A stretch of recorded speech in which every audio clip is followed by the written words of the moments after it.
안녕하세요 여러분, 스타커 이지수 실장입니다. 반갑습니다 여러분. 2024년 벌써 봄이에요. 그래서 오늘은 여러분들에게 제가 그동안 여러분들이 많이 물어봐 주시고, 그리고 저도 이야기하고 싶었던 거에 대해서 한번 이야기를 해보도록 하겠습니다.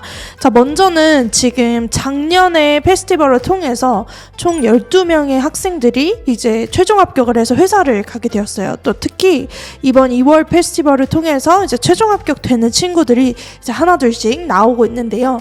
이런 친구들의 대부분의 통계를 보면은 이 친구들은 대부분 오랫동안 또 준비를 한 친구들도 있고, 그리고 페스티벌을 한 번만 한 게 아니라 이제 여러 번 준비했던 친구들이 대부분 이번에 최종 합격이 되고 또 회사를 가게 되었습니다. 그래서 이런 친구들의 특징은 여러 번 페스티벌 참여했고, 그리고 아무래도 보컬이나 댄스를 좀 배운 기간이 어느 정도 있었다, 이거를 먼저 여러분들에게 말씀을 드리고 싶습니다. 그러면 페스티벌을 통해서 여러분들이 이제 캐스팅이 됐어요. 보통 페스티벌 무대를 하고, 그리고 당일에 이제 엔터테인먼트 관계자분들이 와서 보시고, 그리고 오지 못하시더라도 영상을 통해서 이제 보고 캐스팅을 하시는 경우들이 있는데요. 이런 경우를 통해서 여러분들이 회사에 2차 오디션을 이제 가게 됩니다. 2차 오디션을 가게 됐을 경우에 이제 회사에 직접 가서 노래도 하고 춤도 추고, 그리고 그 회사에 계시는 직원분들도 만나서 이제 이야기를 하고, 이런 것들을 통해서 이제 2차, 3차 혹은 최종이 이제 결정이 나게 되는 거예요. 근데 많은 분들이 이제 알고 계시는 그런 기획사들은 되게 한정이 돼 있어요. SM, YG, JYP, 그리고 하이브는 워낙 유명하고 현재 대형 기획사로서 한국에서 이제 자리를 잡고 있기 때문에 여러분들도 많이 아시는 기획사이긴 하지만, 근데 이 외에도 대한민국에는 정말 많은 기획사들이 있어요. 그래서 엔터테인먼트에 이제 캐스팅이 되고 연락이 오면은 여러분들이 많이 생각하시는 게, 이 회사 내가 잘 모르는 회사인데 정말 내가 2차 오디션을 가도 괜찮나요?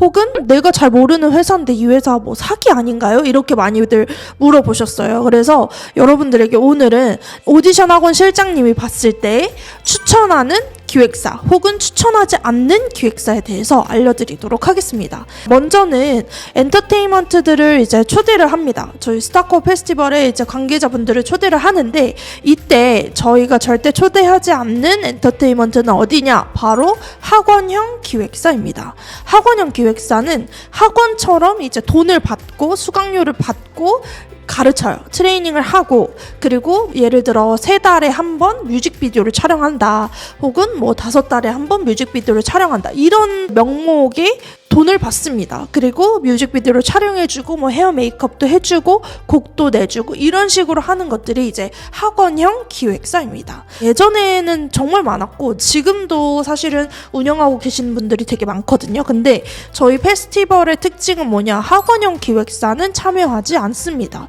그래서 저희 페스티벌에 오시는 분들은 대부분 다 현재 엔터테인먼트를 운영하고 계시고, 그리고 실제로 여러분들이 계약을 했을 때 계약금을 내거나 아니면 돈을 내고 하는 그런 엔터테인먼트들은 절대 오지 않습니다. 그래서 여러분들이 내가 익숙하지 않은 이름의 엔터테인먼트가 왔어요, 혹은 엔터테인먼트에서 캐스팅이 왔어요. 그럴 경우에 여기가 혹시 그런 데 아닌가? 학원형 기획사가 아닌가? 이렇게 생각하실 수도 있는데, 절대 학원형 기획사는 스타커 페스티벌에 오지 않는다라는 거를 꼭 참고해 주셨으면 좋겠습니다. 그러면 실장님이 추천하는 그런 회사는 어느 회사인가요? 라고 물어보시면, 저는 첫 번째는 여러분들이 엔터테인먼트에서 최종 합격이 왔고 최종 미팅을 하자 혹은 계약을 하자라는 연락이 왔을 때 여러분들이 물어보셔야 될 것들이 있습니다. 뭐냐면, 첫 번째, 그 회사에 연습생이 몇 명이나 있나요? 라고 꼭 물어보셔야 돼요. 실장님은 이제 스타커를 이제 운영하는 운영자 입장에서 엔터테인먼트에 직접적으로 이 회사에 몇 명 있나요? 이렇게 물어보진 않습니다. 왜냐면 엔터테인먼트에 연습생이 몇 명 있는지, 그리고 데뷔 계획이라든지 어떤 식으로 트레이닝 하는지에 대한 부분은 그 회사의 비밀이에요. 그래서 그 회사의 비밀을 실장님 굳이 꼬치꼬치 캐묻지는 않습니다. 그리고 물론 꼬치꼬치 캐물어도 알려주시지 않고요. 그래서 여러분들이 만약에 내가 연습생으로 가게 된다 한다면 여러분들이 직접 물어보셔야 됩니다. 첫 번째, 연습생은 몇 명이나 있나요? 두 번째, 연습생 나이가 어떻게 되나요? 저랑 비슷한 또래 친구들이 있나요? 그리고 세 번째, 앞으로 데뷔할 계획이 있나요? 이런 부분들은 여러분들 반드시 물어보고 진행을 하셔야 되는 부분입니다. 그리고 네 번째, 트레이닝을 하는 시스템이나 계획이 어떻게 되나요? 는 여러분들이 당연히 물어보셔도 되는 부분이에요. 근데 잘 몰라서 이런 부분들을 물어보지 못하는 경우들이 되게 많습니다. 그리고 우리 친구들 대부분이 이제 한국 친구들이 영상을 많이 보잖아요. 한국 친구들의 특성상 궁금한 걸 물어보는 게 약간 혹여나 실례가 될까봐, 혹은 민폐가 될까봐, 혹은 너무 예의가 없어 보일까봐 물어보지 못하는 경우들이 되게 많습니다. 그렇지만 여러분들이 이제 앞으로 연예인이 될 거고, 그리고 여러분들이 그 회사에 몸 담고 몇 년을 지낼 수도 있는 상황이니까 이거는 반드시 여러분들이 물어보셔야 되는 부분 중에 하나입니다. 그래서 혹여나 이런 것들을 물어보지 않고 회사에 들어갔는데 연습생이 나밖에 없어. 그러면은 제가 누구랑 연습해요? 그리고 어떻게 연습해요? 그러면 연습생이 적으면 적을수록 사실상 트레이닝 시스템이 제대로 갖춰지지 않을 수도 있거든요. 그래서 이 부분은 여러분들이 반드시 체크를 하셔야 되는 부분입니다. 그리고 뭐 여러 가지 상황들이 있어요. 예를 들어 숙소를 제공을 하는지, 아니면 외국인 친구들의 경우에는 비자를 어떻게 해야 되는지, 혹은 식생활, 그러니까 식비는 어떻게 됐는지, 이런 것들도 상세하게 회사와 물어보고 궁금한 점들을 여러분들이 물어보셔야 됩니다. 숙소나 비자는 제공되는 회사가 있을 수도 있고 없을 수도 있고요. 식비 같은 경우에는 회사에서 지급되는 식대가 있어요. 뭐 7,000원, 8,000원, 만원 이런 식으로 있는데 있는 회사도 있고 없는 회사도 있습니다. 그래서 이거는 꼭 여러분들이 체크를 먼저 하시는 게 맞고요. 혹여나 숙소나 비자나 식대를 제공해주지 않더라도 이거는 개인 돈으로 하는 경우도 있습니다. 그래서 제공해주지 않으면 이상한 회사? 그건 아닙니다. 그래서 여러분들이 꼭 신경을 쓰셔야 되고, 그러면 실장님이 추천하지 않는 기획사는 어떤 기획사인가요? 첫 번째, 데뷔 일정이 명확하지 않은 회사는 추천하지 않습니다.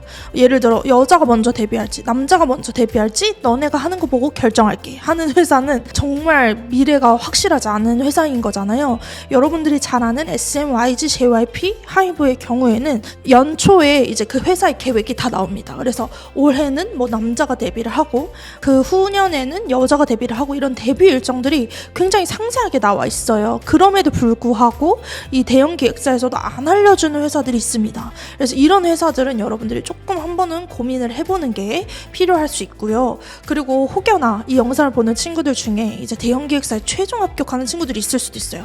그럼 이 친구들은 뭔가 대형에서 나를 뽑아준 것 자체가 너무 감사하고 좋은 일이다 생각을 해서 이제 물어보지 않는 경우도 있어요. 뭐 연습생 몇 명 있는지, 어떤 식으로 트레이닝을 하는지, 이런 거를 물어보지 않는 친구들이 있는데 꼭 물어보셔야 됩니다. 여러분들의 미래는 여러분들이 챙기셔야 돼요. 그래서 이런 데뷔 일정이 명확하지 않는 회사는 추천하지 않습니다. 그리고 두 번째는 연습생이 많던 적던 어쨌든 내 또래의 연습생들이 있는 회사를 추천을 해요. 왜냐면 서로 보면서 자극이 되는 부분들도 있고, 어쨌든 연습생이라는 이름이 뭐예요? 연습을 하는 거잖아요. 연습을 하면서 그 시기를 보내야 되는데 연습할 친구가 없다. 혹은 뭐 나는 지금 14살인데 내 위에 형들이 막 23살이야. 그러면 나이 차이가 너무 많이 나잖아요. 이런 부분도 좀 고려를 해보셔야 되는 부분도 있습니다. 그리고 세 번째는 이제 여러분들이 엔터테인먼트에 최종 계약을 하게 될 때 매일매일 연습을 가야 돼요. 그래서 여러분들의 집과 이제 그 위치도 좀 고려를 해보셔야 됩니다. 만약에 내가 지방에 산다 할 경우에는 서울로 올라오는 것도 한번 생각을 해보셔야 되고요.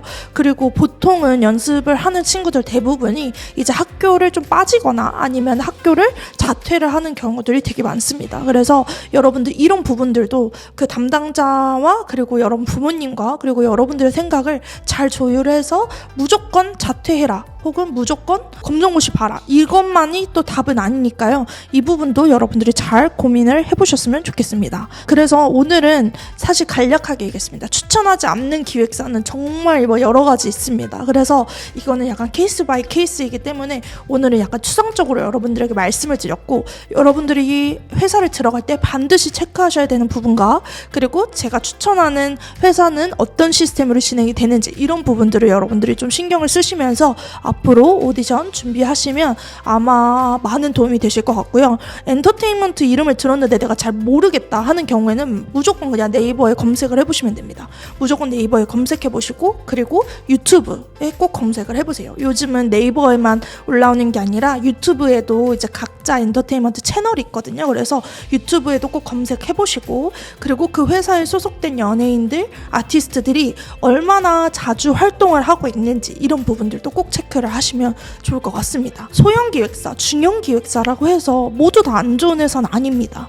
다만 회사 규모가 작을 뿐이지 모두 다 대형 기획사가 될 수 있는 그런 자질이 있는 회사들도 있으니까요. 여러분들이 너무 회사 네이밍만 보고 판단하지 마시고, 여러분들이 잘 고민하시고 그런 엔터테인먼트 관계자분들과 대화를 많이 하셔서 여러분들이 좋은 결정을 하셨으면 좋겠습니다. 그럼 우리 모두 다 별이 되는 그날까지 함께해요.